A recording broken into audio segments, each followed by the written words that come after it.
Next question നമ്മുടെ current ഇലക്ട്രിസിറ്റിയിലെ whetstone ബ്രിഡ്ജുമായിട്ട് relate ചെയ്തിട്ടുള്ളൊരു ചോദ്യമാണ്. A whetstone bridge is initially at A room temperature and all the arms of the bridge have the same resistance. അപ്പൊ initially 4 ആം ഉണ്ടല്ലോ, ഈ 4 ആമിന്റെയും resistance എന്താണ്? Same ആണ്. Initially ഈ 4 പേരുടെയും resistance same ആണ്. അപ്പൊ ലെറ്റ് ഇറ്റ് ബി, ഞാൻ എന്ത് വിളിക്കാം? ഇവരുടെ എല്ലാം റെസിസ്റ്റൻസിന് R എന്ന് വിളിക്കാം. അപ്പൊ നമുക്ക് ഇങ്ങനെ 4 റെസിസ്റ്റേഴ്സ് ഉണ്ട്. Okay, resistor 1, then R2, R3 and R4. Initially ഈ 4 പേരുടെയും റെസിസ്റ്റൻസ് സെയിം ആണ്. അപ്പൊ എനിക്ക് ഇങ്ങനെ എഴുതിയാൽ മതി, R എന്ന് എഴുതിയാൽ മതി. ഓക്കെ, അവര് ഇങ്ങനെയാണ് ബാറ്ററിയുമായിട്ട് കണക്ട് ചെയ്തിട്ടുള്ളത്. ഓക്കെ, ബാറ്ററിയുടെ വോൾട്ടേജ് 40 വോൾട്ട് ആണ്.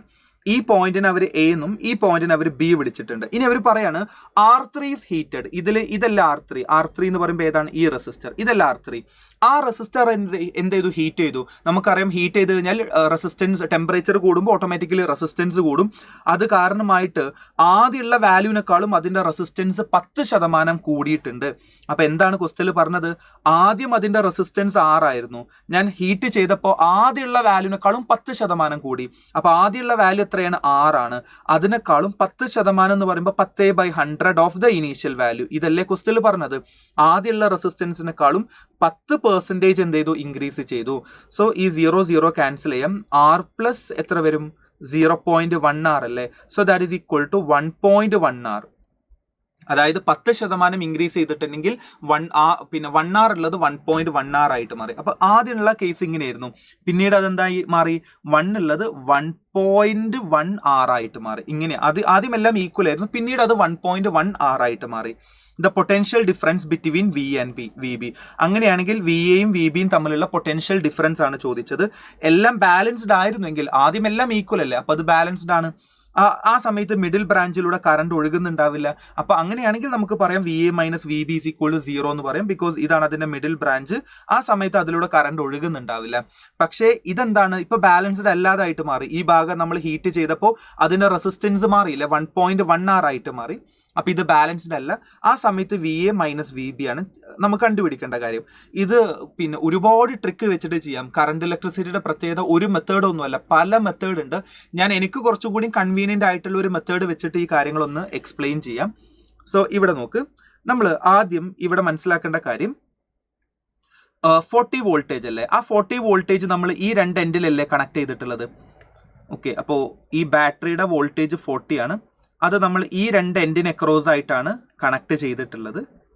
ഓക്കെ, ദെൻ ഞാനൊരു കാര്യം എഴുതാം. ഞാൻ ഈ ഭാഗത്തിന് വെറുതെ 0 വോൾട്ട് എന്ന് എഴുതാം. ഈ ഭാഗത്തിന് അപ്പോൾ 40 വോൾട്ട്. ഇങ്ങനെ എഴുതിയാൽ ഒരു കുഴപ്പമില്ല. കാരണം ഈ എൻഡ് നമ്മൾ ഇങ്ങോട്ട് കണക്ട് ചെയ്തു, ഈ എൻഡ് ഞാൻ ഇങ്ങോട്ട് കണക്ട് ചെയ്തു. അപ്പൊ ഞാൻ ഏതെങ്കിലും ഒരു ഭാഗത്തിന് വെറുതെ, നിങ്ങൾക്ക് ഈ ഭാഗത്തിന് വേണമെങ്കിൽ 0 എന്ന് വിളിക്കാം, ഇഷ്ടമുള്ള ഭാഗത്തിന്.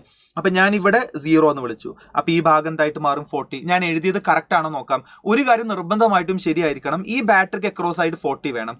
ശരിയാവുന്നുണ്ടോ നോക്കാം. ഇവിടുത്തെ വോൾട്ടേജ് 40 കറക്റ്റ്. ഇവിടുത്തെ വോൾട്ടേജ് എത്രയാണ്? 0. അപ്പൊ 40യും 0യും തമ്മിലുള്ള വ്യത്യാസം എത്രയാണ്? 40. കറക്റ്റ് ആണ് കേട്ടോ. വേണമെങ്കിൽ ഒരാൾക്ക് ഇങ്ങനെ എഴുതാം, ഇവിടെ 50 വോൾട്ട് എന്ന് എഴുതാം. അപ്പൊ ഇവിടെ 10 എന്ന് എഴുതണം. അപ്പൊ നോക്കൂ, ഇവിടെ 50, ഇവിടെ 10, രണ്ടും തമ്മിലുള്ള വ്യത്യാസം എത്ര? 40. എന്തെങ്കിലും ആയിട്ട് അത് 40 ആയാൽ മതി. നമുക്ക് എളുപ്പത്തിന് 0 അല്ല കുറച്ചുകൂടി കൺവീനിയന്റ്. അതുകൊണ്ട് ഞാൻ ഇവിടെ 0 വിളിച്ചു. അപ്പൊ അതുകൊണ്ട് 40 കറക്റ്റ് ആയി. ഇനി we know that on the parallel connection voltage same ആണ്. അപ്പൊ ഈ 2 റെസിസ്റ്ററും താഴത്തെ ഈ 2 റെസിസ്റ്ററും എന്താണ്? പാരലൽ ആണ്. പാരലൽ വോൾട്ടേജ് സെയിം ആയിരിക്കും. അതുകൊണ്ട് നമുക്ക് ഒരു കാര്യം പറയാൻ പറ്റും. ഇനി നോക്ക്, ഇനി നമ്മൾ വീറ്റ്സ്റ്റോൺ ബ്രിഡ്ജിന്റെ ഐഡിയ യൂസ് ചെയ്യുന്നില്ല. Now purely we are using നമ്മുടെ വോൾട്ടേജ് ഡിവൈഡ് റൂൾ ഒക്കെ ഉണ്ടല്ലോ. ആ വോൾട്ടേജ് ഡിവൈഡ് റൂളിന്റെ ഐഡിയ വെച്ചിട്ടാണ് ഇനി ബാക്കി കാര്യങ്ങൾ നമ്മൾ പ്രൊസീഡ് ചെയ്യുന്നത്. ഈ ഭാഗം നിങ്ങൾ നോക്കിയിട്ടുണ്ടെങ്കിൽ നിങ്ങൾക്ക് മനസ്സിലാക്കാൻ പറ്റുന്ന കാര്യം, ഇവരുടെ ടോട്ടൽ വോൾട്ടേജ് ഉറപ്പായിട്ട് എത്ര വരുന്നുണ്ടാകും? 40 വോൾട്ടേജ്. ബിക്കോസ് പാരലൽ കണക്ഷനിൽ വോൾട്ടേജ് സെയിം ആണ്. ഇവരുടെയും ടോട്ടൽ വോൾട്ടേജ് എത്രയായിരിക്കും? ഇവരുടെയും ടോട്ടൽ വോൾട്ടേജ് നിർബന്ധമായിട്ടും 40 വോൾട്ടേജ് ആയിരിക്കും. Because in parallel connection voltage will be same. അപ്പൊ ഞാൻ ഈ 2 പേരെടുക്കാം.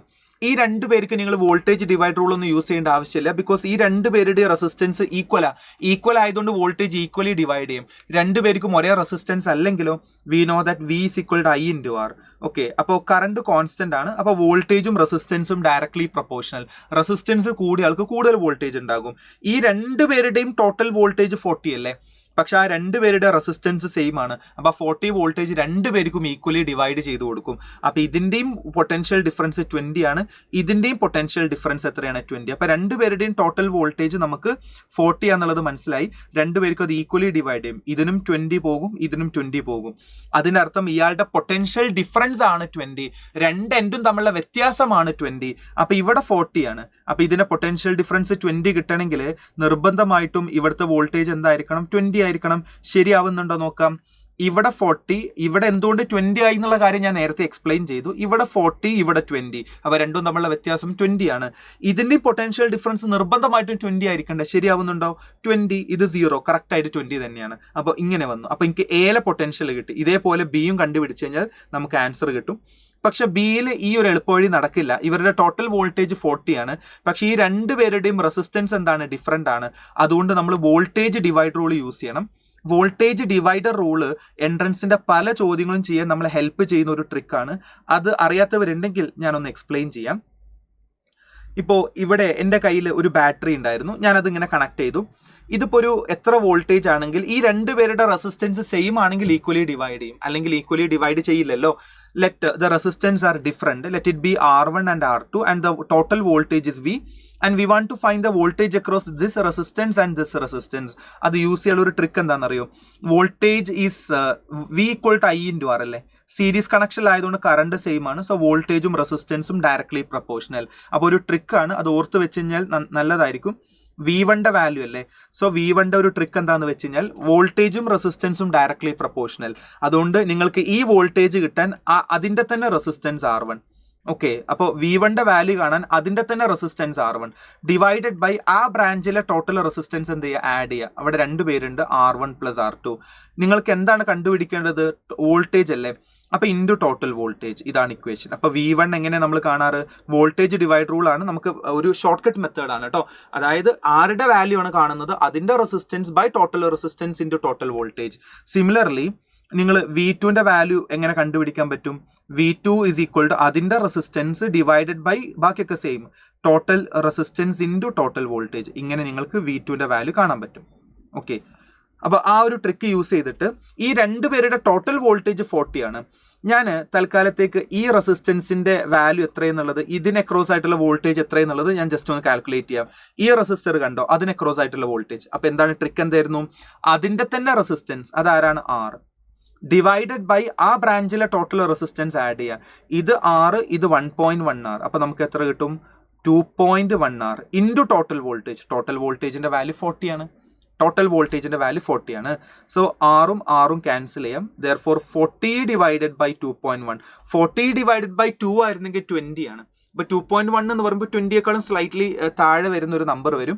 നിങ്ങൾ കറക്റ്റ് ആയിട്ട് ചെയ്യുകയാണെങ്കിൽ 19 പോയിന്റ് സംതിങ്, ശരിക്കും കറക്റ്റ് പറയുകയാണെങ്കിൽ 19.04.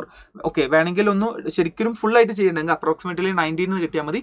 കറക്റ്റ് ആയിട്ട് ചെയ്യുകയാണെങ്കിൽ 19.04 വോൾട്ട് എന്നായിരിക്കും വരുന്നുണ്ടാവുക. 19.04 വോൾട്ട്. അപ്പോൾ അതിന്റെ മീനിങ് എന്താണെന്നറിയോ? ഇതിന് അക്രോസ് ആയിട്ടുള്ള വോൾട്ടേജ് 19.04. ടോട്ടൽ വോൾട്ടേജ് 20 അല്ലേ? അപ്പോൾ ബാക്കി വോൾട്ടേജ് 21 പോയിന്റ് സംതിങ് അപ്പുറത്തെ ആൾക്ക് പോകും. മറ്റേത് നമുക്ക് എഴുതേണ്ട ആവശ്യമൊന്നുമില്ല. അപ്പോൾ നമുക്ക് എന്ത് മനസ്സിലായി?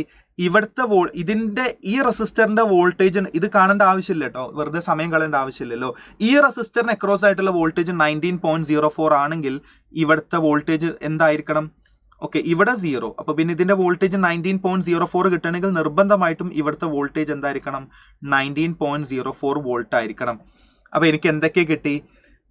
നമ്മളോട് ചോദിച്ചിട്ടുള്ളത് ഈ എയിലെ പൊട്ടൻഷ്യലും ബിയുടെ പൊട്ടൻഷ്യൽ ഡിഫറൻസ് ആണ്. രണ്ടിൻ്റെയും വോൾട്ടേജ് നമുക്ക് കിട്ടി.